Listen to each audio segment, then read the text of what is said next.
I mean, I have two words: meat golem.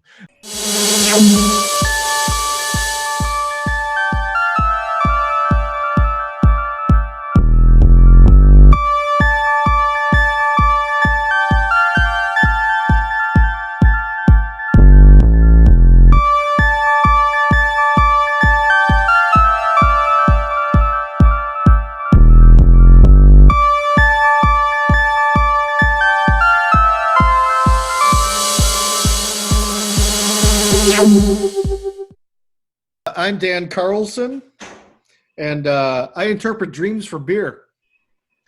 And I got this here today. It is delicious. I'm not a huge fan of Steel Reserve based on my previous drink with them. I thought it was a little too fruity, but this is just the perfect mix of tropical flavors and alcohol. It actually is a green beverage, so it looks like kind of like the Reanimator fluid. Oh, great. We'll have to get a little like glow stick and drop it in there so that way next time you get the full effect. Well, I'm John Kadolf. I don't have any beer, so I guess I'm out of luck.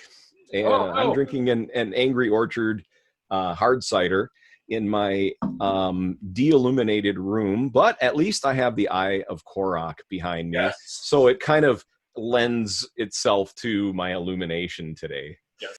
And I'm Dave Nesbitt, the drunken house guest of the Two Kept Men. Currently, I am drinking a stout. I believe it is a Black Road Stout. Excuse me, Back Road Stout by Millhouse Brewing. And I'm drinking a particularly dark beer at this moment because I really need that soy sauce feel. Thank you for letting me inflict this movie on you because, goddamn, that really helped make my week a lot better. It's an awesome movie. It is. Yeah. There's a film about a drug that allows you to screw with time. Mm-hmm. But the overall idea is that it's an interview being conducted with a gentleman by the name of David Wong. David Wong, by the way, is the pen name of a person who is a primary editor for Cracked Magazine in real life. Well, yeah. So just to add a little weird thing in there. So the author's name on the book, if you bought the book, John Dies at the End, is David Wong, which is a pen name for another author. And in the movie, there's a character named David Wong who is using a alias so people can't find him. Yes. Okay, so go ahead. So he sits down with a writer who wants to hear the entire story of what it is that he and his friend John have been doing because they're kind of an underground internet sensation as people who track down and handle strange, shall we say, parapsychological situations. Like there's the opening scene where David gets called by his friend John and goes out to his shed in the back and pulls out a shotgun, and you take a look and you see all of these weird-ass beings in like formaldehyde jars, and there's a lucha mask on top of a severed skull. I didn't see that. That's great. We can make an entire video about that opening sequence. It's so remarkably well done. So he goes into the story of how it is that he and his friend John fell into this odd world that they now kind of reside in, where they handle these sorts of situations.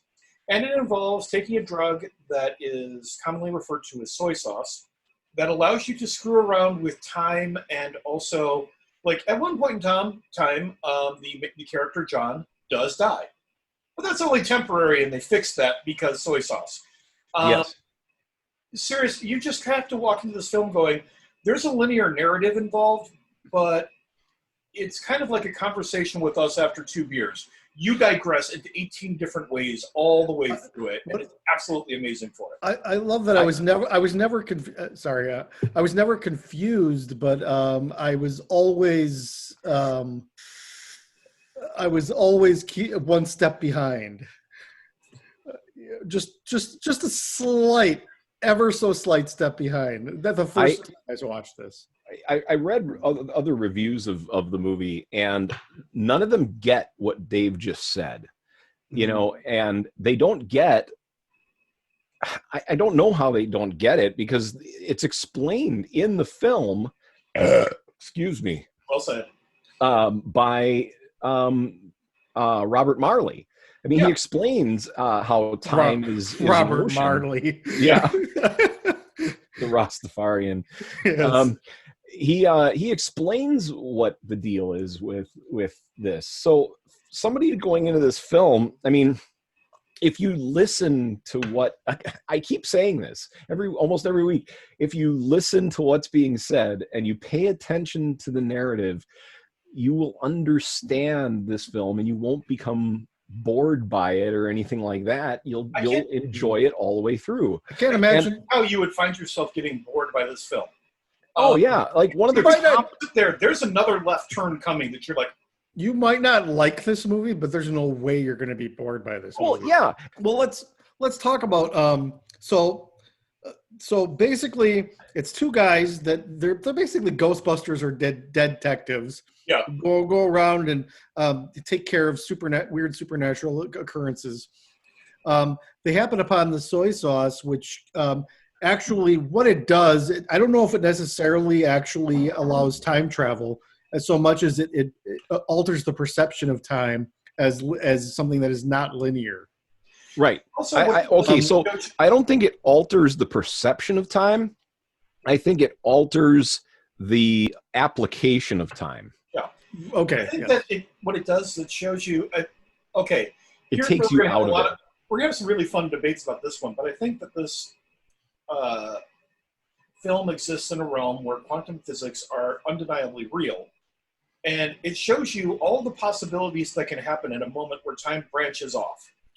Because there's a scene where the main character gets shot, but moments before he gets shot, he has a vision where he's in one weird place, and then he's in a post-apocalyptic world, and then he's in another place where ammo is being manufactured.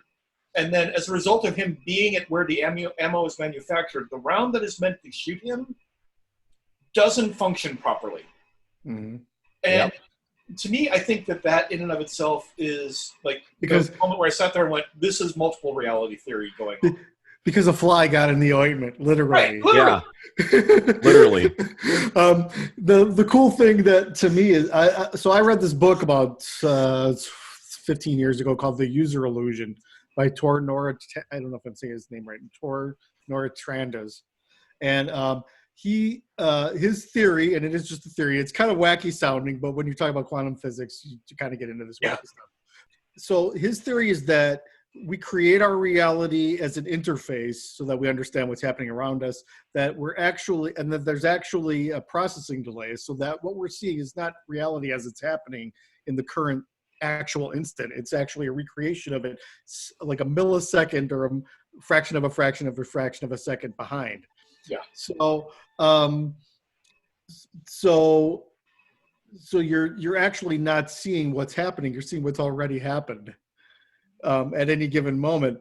And this movie kind of takes that and amps it up to ridiculous levels because there's people that are outside of death and life and time that are able to interact with the reality of the movie by creating phones out of hot dogs. And to take this weird quantum theory, which it is just a theory, but I've always thought it was interesting, and turn it into something that's could be exciting to someone who is interested in quantum theory, but also exciting to someone who is just wanting to watch a stoner comedy. Yeah, it works on every level for that too. So can we take a moment and just mention as much? Okay, there are two brand new actors in here for the time. Like literally, Chase Williamson had just left I think he was still at USC Film School when he got cast in Spark. Mm-hmm. And he's amazing.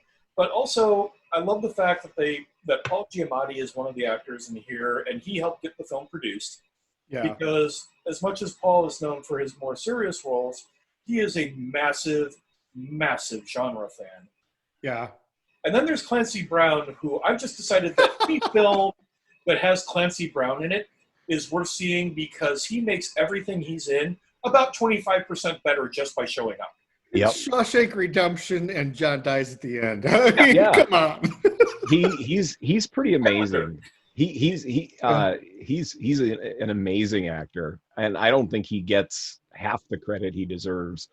One thing I want to bring up, and yes, I always kind of fall back on this, Yep. is the Lovecraft seal of I was- approval.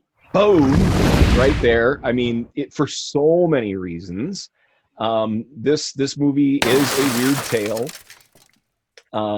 The soy sauce, I have a theory, comes from Yuggoth, which is Pluto, if you didn't know already. And where the fungi come from, and Koroth, or Korok, I should say, is a this guy right here is one of the elder gods. Yep. And not officially, but it is now, as far as I'm concerned. This whole thing is a Lovecraftian tale. You know, with Don Coscarelli doing this film, My favorite indie filmmaker of all time. I mean, come on. Are hardcore labors of love, and it shows all the way through it. He only makes films because he wants to make films. He's not. If you read his book True Indie, he doesn't do it for the money. It actually ends up costing him money out of his own pocket a lot of times, and you can just always tell that he's just put his all into everything he does. And strangely, I think this film probably cost them money as well, because it did. Yeah, actually, it made $142,000 worldwide as of the time of that. But I think as a DVD thing and as a media thing, I'm really hoping that he made his money back, because I'm sitting here laughing because it just dawned on me. Not only do I have, I was talking earlier about watching it on Vudu with ads, and then I went, I have the Blu-ray. No, wait. I have the Blu-ray twice. That's how much I love this fucking movie. You have the Blu-ray twice? Yeah. Oh, that's awesome. I had a copy there and another copy down here. One scene that really grabbed me, I don't know if you else, I know John saw it because I watched it with him, Lost Highway. There's a scene in Lost Highway where two guys are talking to each other, and Robert Blake says to Bill Pullman, haven't we met before? And Bill Pullman says, no, where do you think we met? He goes, at your house. In fact, I'm there right now. Yeah. That's fucking crazy, man. He's like, call me. So he calls him, and he's talking to him on the phone while he's in front of him. And something very similar happens in this movie. There's a scene where he's getting a call from, so he's sitting across from his friend, John, who is apparently dead. And he gets a phone call from John that says, am I dead yet? No, he asks him if he looks injured in any way. Yes, am I injured in any way? And he's sitting right across from him, and he says, well, if I'm right across from you, talk to me in person instead of on the phone. Yeah. Say hi to me. Say hi to me for me. That's absolutely the sort of film where you sit there and think, if this guy has not done some variety of psychedelics, he has somehow managed to capture key elements of the psychedelic experience. I have no experience, but I just found that amusing. But there is something about, for those of us who, we have friends who also happen to be me, who have done, psychedelic substances in the past. But one of the things that always seems to happen with some of the better ones is that time, you have moments of deja vu, but then you also have moments of flashing forward into time. And you wonder if you've absolutely stepped into the quantum realm to be able to take a look at what some of the possible outcomes of your decisions are. And it's one of those things that's absolutely impossible to explain in a linguistic kind of way. But when you experience it, you know it. And this film absolutely captures the moments where time folds in on itself, and you have to sit there and go, oh, wait a minute, maybe reality is a little bit more squishy than we thought it was in the first place. Cinematically, I think Donnie Darko kind of gets into that realm where he's at the moment where he sees what's going to happen to his girlfriend if he doesn't take action. He's actually refers to it as seen through God's channel. So he's getting a wide view. And this movie actually has several scenes where the character gets a wide view of a situation. For instance, he sees the bullet factory. He sees the girl that's wounded by the bullet that one of the bullets that had been made at that factory, and he associates that in the microcosm to his life when he would himself have been shot. Yeah, and it captures so many different things. It's a film, and again, here's where I sit there and go, you can sit there and call it a strange, weird, stoner horror comedy thing, and just let it go at that level, and it totally works that way. Yeah. You can also sit there and say, no, this is a film that sits there and goes, by the way, we're challenging the bounds of reality, attack on all fronts. Yeah. You could watch this movie with Stephen Hawking and with a stoner, and both of them would enjoy it with you. And they both have really profound things to say about it. Yes. Yes. That's an important point to make. Yeah. Yeah. Yeah. Okay. In a weird sort of way, I kind of I come back to, when I think about weird filmmakers, I tend to think of, there are certain gold standards. And right now, especially with this particular film, Don Coscarelli with John Dies at the End is, in a strange sort of way, existing in the same sort of space to me that Tarkovsky exists with something like Stalker. Wow. That's a bold claim. Let's hear some. I mean, Don Coscarelli is my favorite filmmaker. I mean, he didn't make the best movie I've ever seen, but he's made my favorite movie of all time, Phantasm. And one of the things that I like about Coscarelli, and it goes hand in hand with what I like about Tarkovsky, is that both of them are absolutely fearless and will sit there and go, we're going to do this thing, and you're invited to come along with me on this journey. And I'm going to make all kinds of choices that are designed to alienate you. Right. Tarkovsky has those moments where he sits there and he holds a shot for 3 minutes. And he challenges you to sit there and go and ask the question, why did I hold the shot this time? And sometimes you want to walk away from it, and other times it absolutely holds you. And Coscarelli is absolutely willing to step forward and go, we're going to make this particular directing decision in a perspective or a change or this or that. Everybody else would have read the book John Dies at the End and went, this is fucking unfilmable. Coscarelli read it and called up David Wong. Well, this is the guy that made Bubba Hotep, you know? Yeah. So I'm going to go as far as to say that I think that Coscarelli should get the next shot at a big blockbuster Lovecraft film. I think that's for, like, I would love to see what would happen if Kevin Feige at Marvel, because Kevin Feige contacted, I can't remember I'll have to remember the director's name, but he's the guy who did, they're interviewing him on one of my favorite podcasts, Shockwaves. And he had done an independent horror film, and he got a call from Kevin Feige at Marvel saying, hey, would you like to direct Doctor Strange? Pitch it to me. Wow. And he's like, and he also was behind Mandalorian. And he had to be $250 million to make a fucking movie. That's insane. Well, Coscarelli talks about, in his book True Indie, he talks about how so Quentin Tarantino and his co-writer on Pulp Fiction, Roger Avery, won the Oscar for Pulp Fiction, and right at the at the moment where they ask the Oscar winners what they're going to do next, most of them say, I'm going to go to Disneyland. Yeah. And Roger Avery said, I'm going to write the most kick-ass fucking balls-to-the-wall sequel to Phantasm that you've ever seen. And he actually wrote one called Phantasm 99. Coscarelli tried to get it filmed, and no studio would bite. That seems to be an issue with a lot of his stuff. He in fact, he's not really happy with the stuff that he's done with studios. He had a lot of problems on the Beastmaster. Yeah. Phantasm 2, he had to compromise by recasting Mike. So he's that was a horrible decision. Which I actually think James LeGros did a good job as Mike, but he's no Michael Baldwin. And I just feel like, I don't know if he marries well to a studio. It would be great to see him given carte blanche by someone like Kevin Feige, but it's something, actually thinking about it, the one comparison I can make right now in terms of like studio interference is I want to go see, we'll return to the movie we're reviewing, but we're just in that mode right now. Mm. I want to go see the New Mutants film simply because of the sheer amount of studio clusterfuckery that went on around it.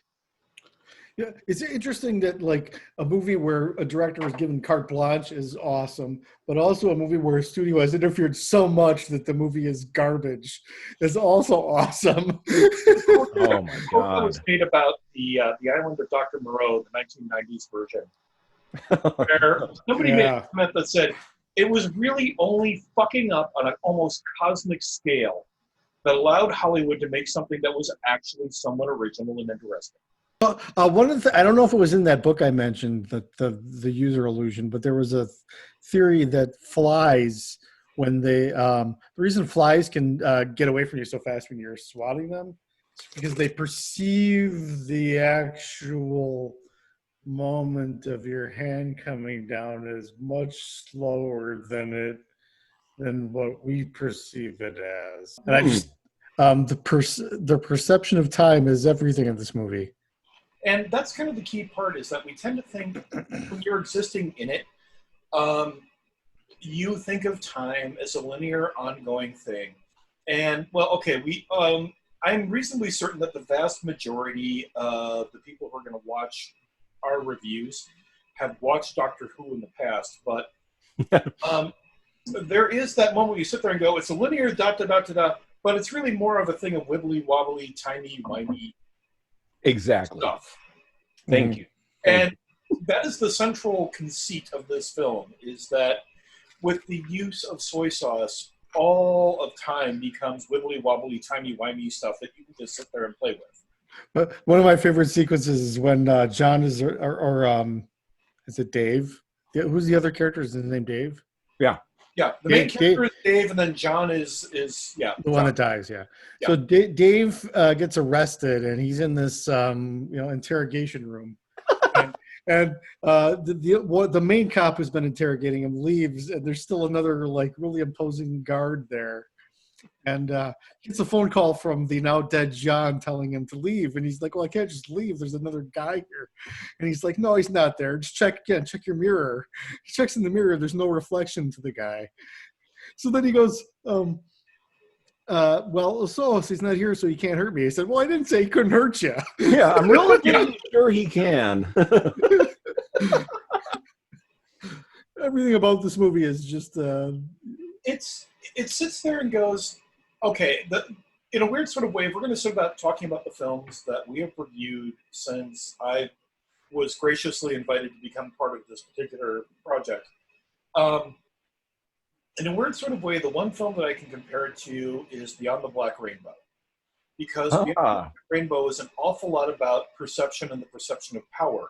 The main character is kept more or less in check by her perception that the whole world is keeping her where she is. And when she finds out it isn't, she's free to do what she wants. Soy sauce in this film is an agent that allows the main characters to sit there and go, wait a minute, reality is really fucking squishy, and we can bend it and mess with it. But also that means that the people who know something about how reality works can do the same to us. Mm. And it's and have us at a disadvantage. Yeah. And if I'm going to sit here and pull up my total nerd comparison, I can think of two role-playing games I played pretty regularly. One is Delta Green, which is a modern H.P. Lovecraft. Yeah. Love that fucking game so much. Just a side note, I just got the most recent edition that was on Kickstarter. Yes, I bought it myself too.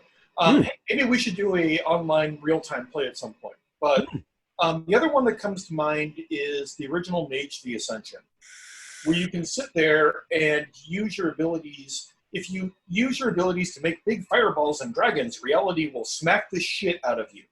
But if you use your abilities to sit there and manipulate time and the perception of how reality works, then you can get away with an awful lot of shit. And I think if I were to sit around and go, if this film exists in any universe, it would either be Delta Green or the Mage the Ascension universe. One thing I wanted to hit on was the way that this movie opens. It's the axe dilemma. Yes. And I love the way they did it. It's a very, very wonderful twist on the axe dilemma. So it's a cold winter day and you're chopping off the head of somebody who was dead already, just so you know, and had a Nazi tattoo on his tongue. yeah, We know he's a bad guy right off the bat. Right. You get a swastika tattooed on your tongue, you've got issues, dude. Yeah, and you're cutting off his head because you are relatively sure he's about to spring back up. And on the last blow, you break the handle of your axe. So you go to the grocery store, you go to the hardware store and get a replacement, get it fixed. You're on your way home, and you set it on your window. Well, a little while later or sometime later, this little beastie shows up on your counter. So you beat the crap out of it, and you put a chip in the head. So you go back to the hardware store and have that replaced. Now you go home, and what happens? But busting through the door comes the guy that you cut the head off. His head sewed back on last year with a different head sewed back on with what looked like weed trimmer line. Cord. Was it a different head? That makes it even it was bigger. A different head. and he exclaims, "That's the axe that slayed me." Is he right? Is that the axe that slayed me? Is the axe more important than the hand that wielded it? Yeah. So is that the guy you beheaded? Yeah. Well, so the weird thing is that your body actually is not the same as it was 7 years ago, because all the skin cells have been replaced, all of the blood cells have been replaced, everything inside your body's pretty much been regenerated since then. You're not even the same person that you were when you were a baby, but you have the consistency of consciousness that says you are you. That's sort of the same question. Yeah. And since I believe that even something as silly as an axe has consciousness in some way, shape, or form, then yeah. But so maybe it is the same axe. Yeah. Maybe it is the axe that slayed him. Yeah. Or did it slay somebody else? Well, if I were to compare this film in a weird sort of way to anything, it's kind of like a weird sort of Zen koan, where they make these strange, wonderful riddles that really don't have a correct answer, but its primary function is to make you examine your perception of how the world works. Yeah. And that, to me, is what this film is all about. They sit there and go, by the way, about how you think time works, or about how reality is structured. Yeah, just take that and throw it in the trash can, because that shit is just not for real. Well, and a little bit later on, something similar ilk is discussed by the Jamaican, and that in your dreams you can perceive things that are outside of your dreams and integrate them into your dream flawlessly, like the whole 80s cartoon or 70s cartoon plunger for the dynamite. How did your brain lead you up to the fact that loud noise was going to happen outside, that was going to coincide with the blowing up of dynamite? Because how does that happen? It's all a perception. And wow. And the fact that the demons can appear to different people at the same time as different individuals, as different people, like they with Shelley at the beginning, yes. They both saw her as somebody completely different, just like Paul Giamatti's character. Yes, completely different. She was blonde, and we perceived her visually in the film as a short brunette. Yeah, yes, the demon came up and introduced itself as somebody that John would absolutely want to help. Blonde, big tits, et cetera, the whole bombshell thing. But the perception element goes hand in hand with when Dave shows up.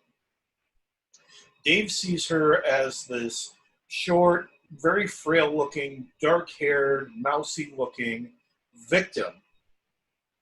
And it basically puts out this sort of element of whatever it is that I need you to appear, what I need you to see me as in this moment, to get what I want, that's what you're seeing. And if it happens to be two different people, like seriously, if I were these guys, I'd be sitting there like texting notes to each of you going, what does she look like? What's great about this goofy comedy is that it asks you a big question: is that does the world exist independently of your perception of it, or are you creating it as you are experiencing it? You know, I in had a great normal conversation movies, with a philosophy professor. He made the comment of perception is 9/10 of reality. The other 10th is when you fail to notice the fact you're walking off a fucking cliff. yeah. Sorry. In a normal movie, this is explored like in Before I Go to Sleep with Nicole Kidman, Yep. where she's an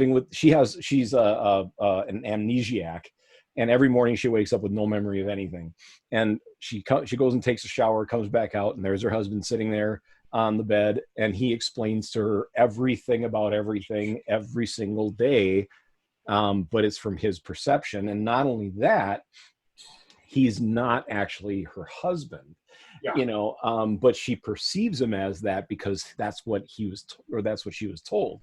That's a normal movie where somebody's acting as if they are somebody else. That's a great thing that you brought up. Posing themselves as to be. Well, and, sorry. You know what I mean? Yeah. The great thing that you brought up there is that a lot of people think that we're actually recreating our experience daily. That almost kind of doing what that guy in the movie is doing, kind of making sure that the consistency is there with how we perceive things in the past, even if it's not accurate. Yeah, right. And that also goes hand in hand with the notion of, I'm going to go back to the role-playing game Mage, where you can alter your perception of reality, and then reality bends along with you. And in a strange sort of way, it's kind of like, okay, there's going to be an awful lot of quantum physics going on in this particular, because it's the only real parallel we can make to how the world in John Dies at the End works. But it goes hand in hand with the notion of how gravity and space-time as a function work. The heavier the gravitic field, the more that space-time bends around you as a result of how much that is there. And if your perception of how reality works is greater than most, the more that reality bends to your will as an end result of that. Very interesting. Yeah, and that makes sense because these otherworldly, extra-dimensional creatures that are imposing themselves in this movie have a much better perception of the universe and time and everything else, so they're able to bend the perceptions of our protagonists. Yes, and I think that the element here is that we sit and the film itself. Okay, again, here's where we sit and go, it could be a stoner horror comedy, but it could also go a little bit deeper in that a lot deeper, really. Yeah, a lot deeper. There is the rather harsh element of anybody who, again, we're going to return to the psychedelic drug thing because it goes hand in hand with how the soy sauce works. But once you free yourself from the notion of time is a linear thing, reality exists within these particular set parameters. This was and we can tie it back into The Devil and Daniel Johnston as well. A hefty dose of mushrooms, LSD, mescaline, fill in the blank, forces you to, if you are not a schizophrenic, forces you to confront how it is that you view reality and how it is that you view the world and how you exist in it.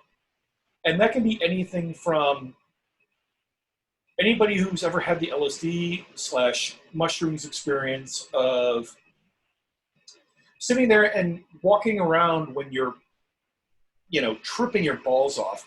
You feel connected to everybody around you, and then you realize you're connected to the whole world. Well, I mean, people like Eckhart Tolle say the same thing about just being present, and if you're able to silence your ego enough where you're just taking things in and not labeling them, you'll have a similar experience. Yeah, and that's a really good point, Dan. That people that are really in tune with themselves can do the same thing that most normal people have to use hallucinogens to do. It's sort of a shortcut to the spiritual journey, I guess. Yeah. Tolle actually had a spiritual awakening where he was in the present moment almost all the time. And then, yeah, out of curiosity, because everybody was always talking about LSD and everything, he took it. And he said he didn't like it because it kind of got you to arrive at that place, but in a more violent fashion. It ripped things away from, and I'm only basing what I read. I've never experienced, but he said it ripped everything away from you rather than gently pushing you into the realization. Mushrooms are more of the gently easing you into how it is that reality may or may not work. Acid is basically high-pitched. You remember me? We're pulling your fucking acid. There is no arguing about this. What stuff are you skipping next week?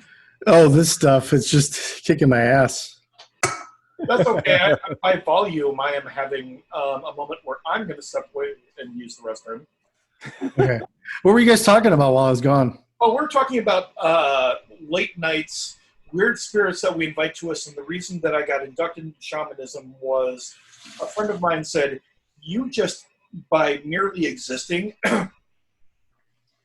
invite so many weird spirits and alternate realities around you that I should just induct you into shamanism so that way you can get some control over this shit. And in a weird sort of way, I think that the soy sauce chooses the people in the film because they're the sort of people who are open to the channel. And the thing that I like about the character of Dave in this film, aside from, a name thing, is that John and Dave are both named. There's no Dan in the movie, but Yeah. at least John, Dan does. But I was in Daniel Isn't Real, so I guess I can give John dies at the end. Yeah. But John and Dave, John simply is one of those who just exists in the moment and moves on from point to point. And Dave is a character who has this, and I'm going to sit here and assign this value to myself. Dave is the sort of character who has this incredible capacity to sit there and go, all right, so let me get this straight. Strange beings from another dimension are inhabiting my friends. There is a drug that allows me to exist within quantum dimension. All right, fine. I'm going to roll with that. Let's see how it works.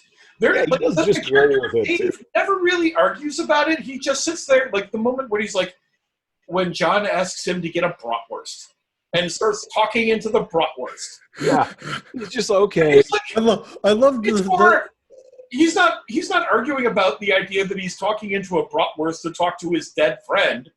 He's more like, I'm walking down the street holding a bratwurst talking to you. What the fuck is going on, man? Not only that, but I love the failed attempt to send him $100 in the bratwurst. Yeah. He was more concerned with the fact, or they were both more concerned with the fact that the bratwurst cost $3. I also want to point out to people, if you just want this to work as a stoner comedy, there's a scene where a guy reaches out for a doorknob and there's a flaccid penis right there. Yes. Oh, it's a big that door cannot be open. Like dildo.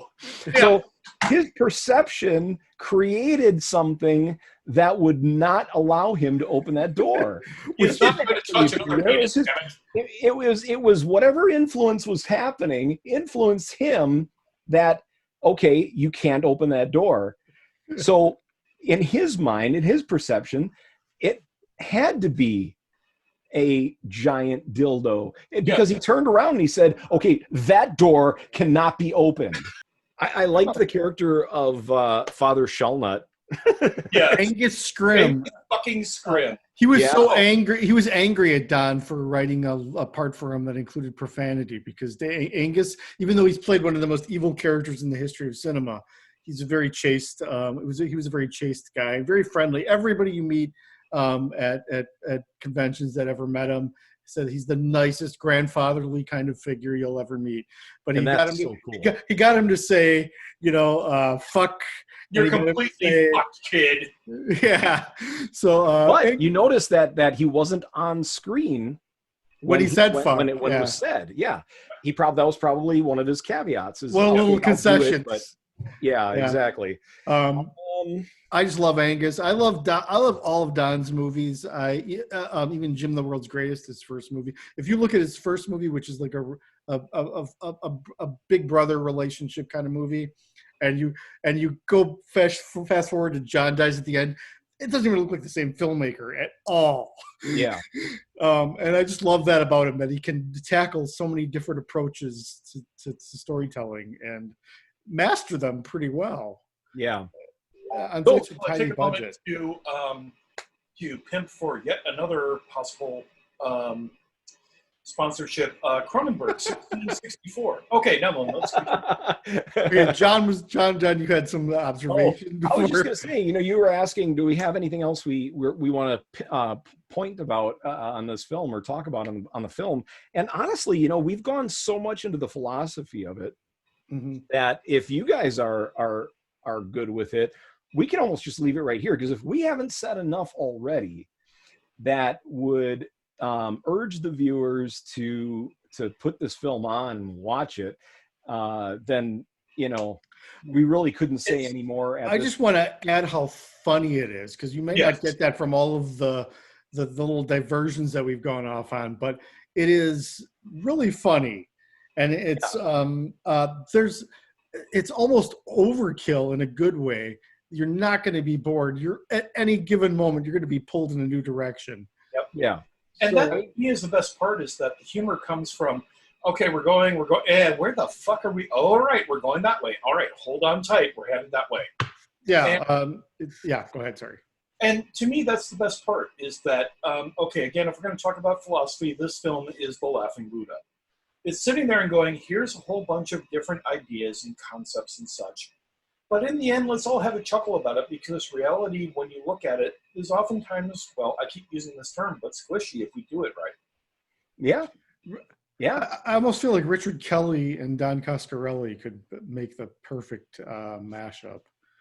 Yes. If they wanted to do a Southland Tales sequel with Don Coscarelli, I think it would be. I am all in for that entire concept. Yeah. Very cool. Okay, so press play. John dies at the end. John survived the entire review. I survived the entire, even though I'm in standing water and I've been playing with electronics the whole time. He has survived. John survives at the end. John survived. Yay! Yes. Even though Daniel is. I am a push play so much that I literally own the Blu-ray twice. Yeah. I'm the same way with like Fifth Element and Princess Bride. I've purchased certain films more than once because I just wanted to be sure I had it while I was at the store and saw it on the shelf. I've owned every copy of Phantasm available on every format except beta. So I've been a long time supporter of Coscarelli. Except for one, Dan. What's that? You don't have the Sphere boxed edition. Here we see the Daniel on the prowl for new movies. He passes the Maleficent display and is looking down the aisles, the spectacles. Now we see him perusing. Oh, and he sees The Shining. What will he do? He put it back. And here we see him. Oh, the Game of Thrones complete package. Scratches his head. Does this mean? What does this mean? Uh-oh. Oh no, he's dropped his coat. His only means of survival. Only to pick up the Phantasm collection box. The Sphere collection. Featuring a sphere and a box and several DVDs he already has. What will he do? Look at the joy upon his face. Look at his coat upon the ground. Director's cut with never before released X-rated sphere gore sequence. He's getting excited. Dune's Cantina Party commentary featuring Don Coscarelli and the cast and crew of Phantasm. As we can see, he's displaying his interest feathers. What will he do? Oh, this is a true prize for the Daniel. Oh, something that he can only find once in a lifetime. He'll never see it again, he realizes. If he puts it back, it will be similar and akin to a Pink Floyd disc set that he saw once, just once. Saved money for it for a very long time, and then passed on it. What will he do with the Phantasm box set? Still, his only means of survival, his jacket, still lies upon the ground. Will he forget that he has it? Includes blades and base. Includes the blades and the base. Pod holder inside. He looks interested. He looks flummoxed. He puts it back and picks up his only means of survival, his jacket, and walks away. Wow, this is something we haven't seen in a Daniel in decades.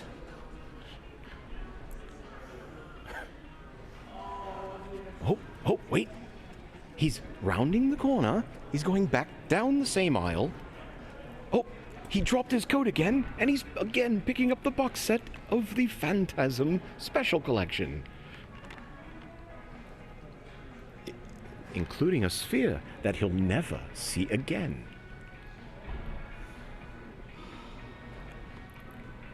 Again he breathes. You can clearly see his interest.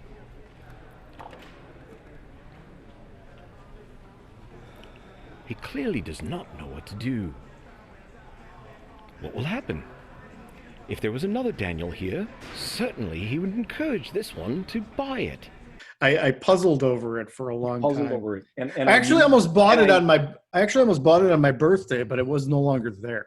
Oh, and I mused about. Yeah, we'll show the footage. Yeah. Footage of me musing. Yes, but press play from me. I can't imagine anyone.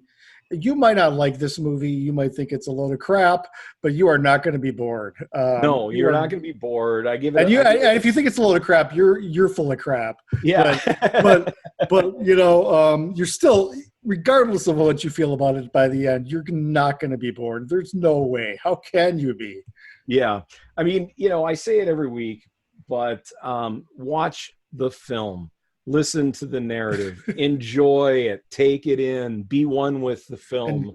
And for Dave to be able to compare it to Tarkovsky, while I'm sitting here thinking of Bill and Ted, because Bill and Ted, not to borrow something from Red Letter Media, but they were saying, Bill and Ted don't stay angry at each other. There could be all sorts of horrible things going on, and they're just like, "Stop it, dude!" But then 2 seconds later, they're like, and that's kind of like John and Dave in the movie. From moment to moment, John might call up Dave and say, "Hey, dude, you got some shit coming your way," and he's like, "Fuck, man!" But then, 2 seconds later, he's like, "Hey, Dave." Yeah. And I think that's the core element of the film, is that the two of them are the sort of characters who absolutely support each other because nobody else would ever understand the sheer amount of shit they've been through. Absolutely. And Bill and Ted are a great comparison for those two because there they are traveling through time and doing crazy shit. Mostly because they have to. And John and Dave are people who are going through some crazy shit simply because reality said, somebody's got to hold it together, might as well be you two. Yep, exactly. I haven't given mine yet. I say it's a press play as well. Imagine that.